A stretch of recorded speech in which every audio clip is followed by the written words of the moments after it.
Vous apprenez l'anglais depuis des années et pourtant vous bloquez toujours. Vous pensez que c'est votre grammaire qui pêche ou votre accent. Ce n'est pas ça. Ce sont plutôt des croyances que vous portez depuis le début. Elles vous bloquent à votre insu. Aujourd'hui, je vous les révèle une par une. Restez jusqu'à la fin car la troisième croyance est celle qui bloque le plus de gens et pourtant personne n'en parle. Hello everybody, it's Coach Joe, your English coach. Without further ado, let's get started. Croyance numéro 1. Il faut maîtriser la grammaire avant de pouvoir parler anglais. Eh bien c'est faux.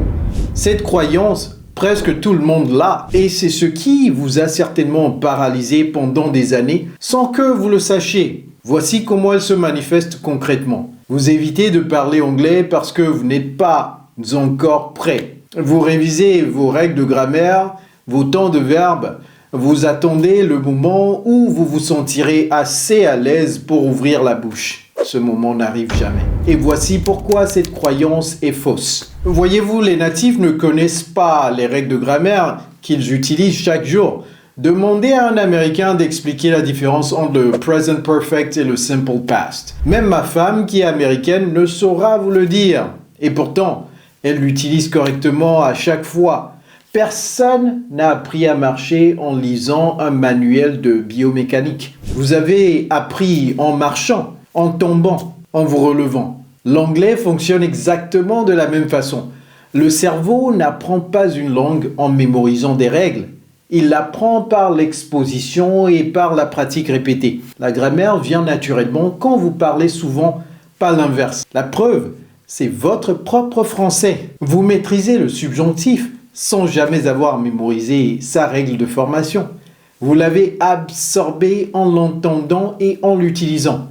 L'anglais est pareil. Alors arrêtez d'attendre d'être prêt. Commencez à parler maintenant avec vos moyens de bord et la grammaire suivra. Au fait, si vous avez du mal à parler anglais, n'hésitez pas à nous contacter. Nous avons déjà aidé des milliers de francophones dans plus de 60 pays du monde à parler couramment cette langue. Cliquez sur le lien dans la description de cette vidéo et nous nous ferons le plaisir de vous aider à changer radicalement votre vie grâce à l'anglais. Croyance numéro 2.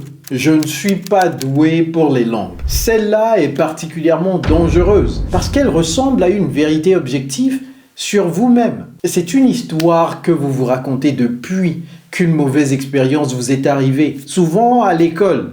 Un prof s'est peut-être moqué de votre accent devant toute la classe, ou vous avez eu une note d'anglais si mauvaise que vous vous en souvenez encore, ou vous avez vécu un moment humiliant que vous n'avez jamais oublié. Et depuis ce jour, vous avez conclu que l'anglais n'était pas pour vous. Mais voici ce que cette croyance cache. Il n'existe pas de gens doués pour les langues. Il existe des gens qui ont eu de bonnes méthodes et suffisamment de pratique. La différence entre ceux qui progressent et ceux qui bloquent, ce n'est pas le talent, c'est la persistance et la méthode. Personne ne dit « je ne suis pas doué pour le vélo » après une ou deux chutes. Vous êtes retombé à plusieurs reprises et vous avez réessayé. Avec l'anglais, vous avez eu une mauvaise expérience avec une mauvaise méthode et vous avez décidé que c'était une vérité définitive sur vos capacités. Ce n'est pas ça du tout. Alors pensez-y. Vous parlez déjà une langue parfaitement, le français.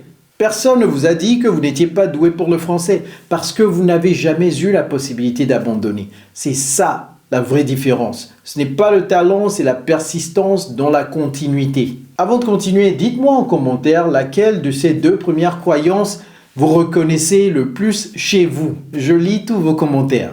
Croyance numéro 3. Il faut aller dans un pays anglophone pour vraiment apprendre. C'est la croyance la plus répandue et aussi la plus paralysante. Pourquoi paralysante? Parce qu'elle transforme l'apprentissage de l'anglais en un projet lointain. Exemple, quand j'irai vivre aux États-Unis, là, je vais vraiment progresser.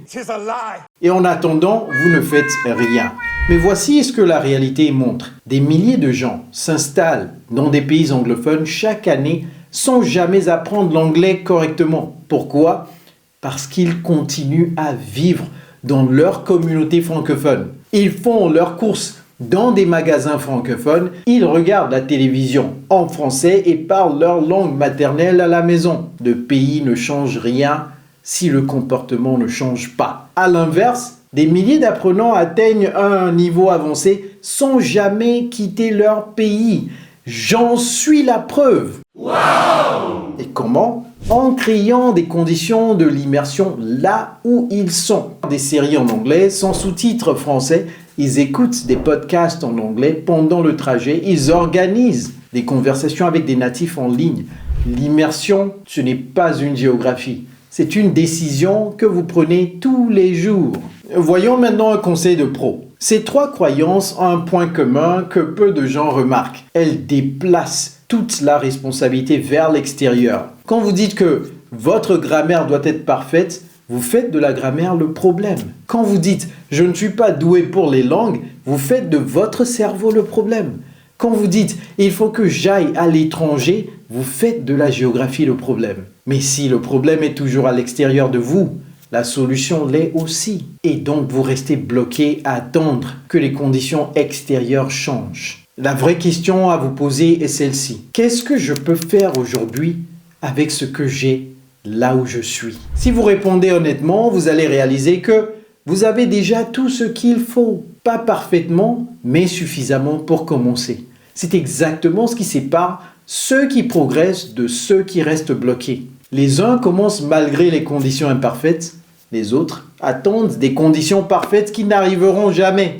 Choisissez votre camp. Allez, dites-moi en commentaire laquelle de ces 3 croyances vous allez abandonner dès maintenant. Au fait, si cette leçon vous a aidé, likez et partagez. Et si vous avez aimé cette vidéo, je suis sûr et certain que vous allez aussi kiffer celle-là. Alors cliquez ici pour la regarder maintenant. It's Coach Joe, your English coach. Take care.